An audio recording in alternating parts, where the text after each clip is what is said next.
Well, welcome to Afterthoughts in 2024. Strange year for me because I turned 50 this summer. That's great. Yeah, I think it's celebratory great. year. But I do remember thinking back to, you know, when I was first starting out in ministry, and I wondered what ministry at 50 would look like. It's not what I thought it would look like. Yeah. What did you think it would look like? I thought maybe I would be teaching at a college, maybe, when I was like kind of dreaming long term. Yeah.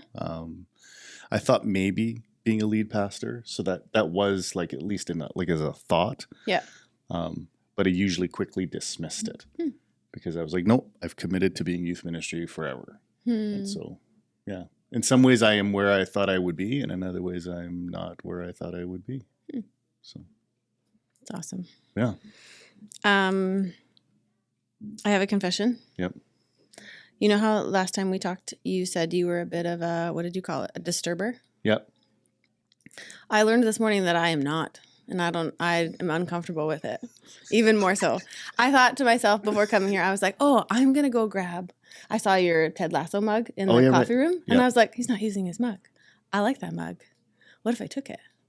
And I was like, and so I went and I grabbed it, and the second I touched it, I was like, I can't do it. I can't take his mug. I was like, I was going to bring it here and be like, does he notice that I took his mug? And internally, I couldn't handle it. It's so funny because the reality is if you took the mug and you were wouldn't have using even noticed it probably. I maybe wouldn't have even noticed you took the mug. And if I did, I'd be like, cool. She's using my mug. And here I'd be like sweating, being like, oh my gosh, I took his mug. That's funny. Mm-hmm. That is funny. Yeah. I like that. So that's good. Happy New Year. Yeah. Yeah. Happy New Year. That's cool. I'm excited for a new year. I think I love the new year because it holds a lot of potential, and my personality loves potential. So I'm excited to tackle the new. Why don't you recap for us what you're introducing this Sunday? Well, for a while, and we talked about it over the last year to a certain degree, things like worry and stress and anxiety. And I think coming out of COVID too, even when we were in COVID, we talked a lot on Sunday mornings just about, let's just call out our fear for what it is. Like, we don't know what the future is going to hold. We are in a kind of a weird time. And so I remember during all of those conversations we would have on Sunday mornings, the feedback that I would get. One of the encouragements was it would be really good to do a series on fear. Now, not obviously to like focus on like everyone, let's just talk about what makes you most afraid. What scares you? Yeah, what scares you, right? Like it really was more of a let's unpack how can we find freedom from fear, because we know that we are not to live in fear, but we are to live in freedom, and to live in what 2 Timothy talks about, and this is where we spent some time of we're not given this spirit of fear, but we're of power and of love and of self-control or self-discipline. And so there seems to be this power and control that God wants to give us, and fear seems to want to put us into chaos. And so we just spent time talking about what fear is, the different kinds of fear. And there is good fear, and we're going to unpack that next week. When we talk about fear of the Lord and what does that look like, and why is it the same word? It's kind of like love. It's complex, right? It's contextual of what do you mean. But yeah, just unpacking kind of the different kinds of fear, and that we don't have to live in it. And we don't have to live in it ultimately because God is who he is, because he is not fear. He is love. Yeah, I liked that you started to define fear a little bit in terms of the healthy, the fear of the Lord. And that, I think you even referenced it, but in Psalms, where it says the fear of the Lord is the beginning of wisdom. I heard someone say that the fear of the Lord means giving God your undivided attention. I like that. I would suggest also that if the fear of the Lord is the beginning of wisdom, giving God our undivided attention, or even our undivided alignment, that leads us or leans us into his wisdom and not ours. Right. And my question, I think, for us as a church or us personally, would be where's your attention Divided. Yeah. Or your alignment divided. Yeah. Because we all wrestle with stuff, Yep. right? It's not like we just go, yep, everything.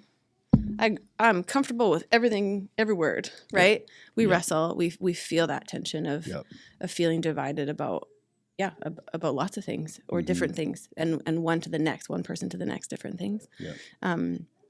But it's good to name it and go, okay, if the fear of the Lord is the beginning of wisdom, where am I aligned or where am I misaligned? Yeah. Good question.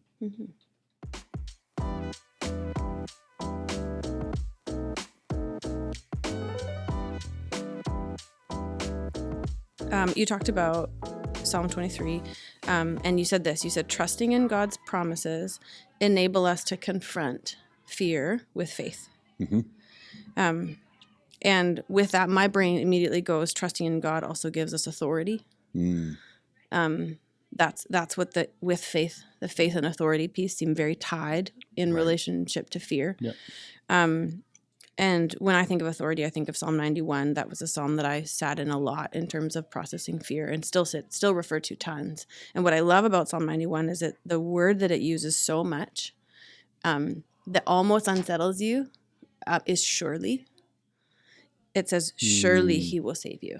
Right. Like, surely he's your refuge. Like, it is sure. It is certain. It's not a question. It's not maybe he'll catch me, or maybe he'll free me, or maybe he'll resolve this one. Well, and I think isn't that where trust is built, is when things can be solid. Yeah. Like, I think about I'm afraid of heights. Like, I have fear in heights because I don't trust what's beneath my feet, or at the very least, trust my ability to stay on my feet when I'm up high. Right. There's something about I immediately imagine slipping. I immediately imagine losing my balance. I immediately imagine, and so then falling from a distance, then I imagine broken bones and hurting and all the pain and blah, blah, blah. All of that all kind of chaos. It just goes into chaos, right? Yeah. But it ultimately is a mistrust of myself and mistrust of what I'm on. So interestingly enough, I can go into like the Seattle, what is it? The Seattle Tower.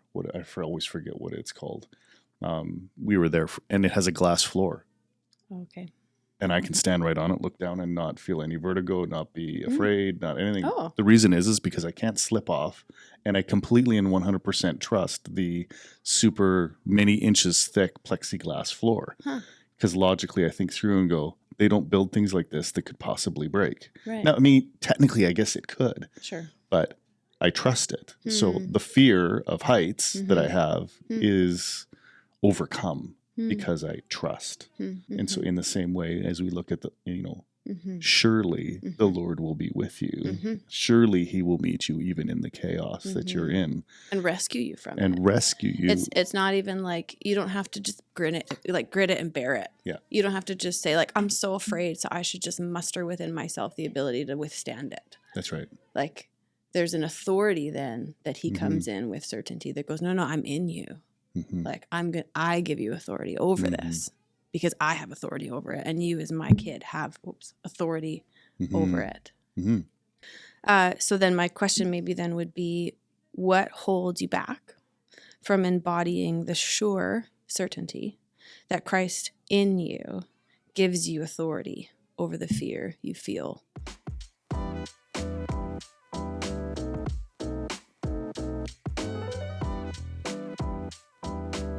I think that's it. That's it. Yeah. Just a couple questions Just to dig through. bit. We'll have way more to discuss over the next. It's a 6-week series. Next week, we're going to really dig, like I said, into the fear of the Lord and what does that look like. And we're also then going to dig into things like worry and anxiety, and we're going to dig into trust and why is that a significant factor in overcoming fear? Why is faith a significant factor in overcoming fear? And really kind of sit in it for a while. Because again, like as I go back to the opening, it seemed as though as I had conversations, and if we ever did kind of like step into talking about fear or anxiety, people wanted to talk about it more. And so that's what we're going to do. Well, because once you talk about it too, then you want to work it out a bit, right? You want to wrestle it. So that's where I think these videos will be really helpful, is in a series like this. Yeah. because it at the very least just gets you thinking and talking about it again as a small group. Or even if you're watching it just by yourself, spending some time and really kind of sitting into like, where are those fears? Where do they bubble up? And where can God meet you in the midst of that? So, yeah. Awesome. Good. Awesome. Thanks. We love ya.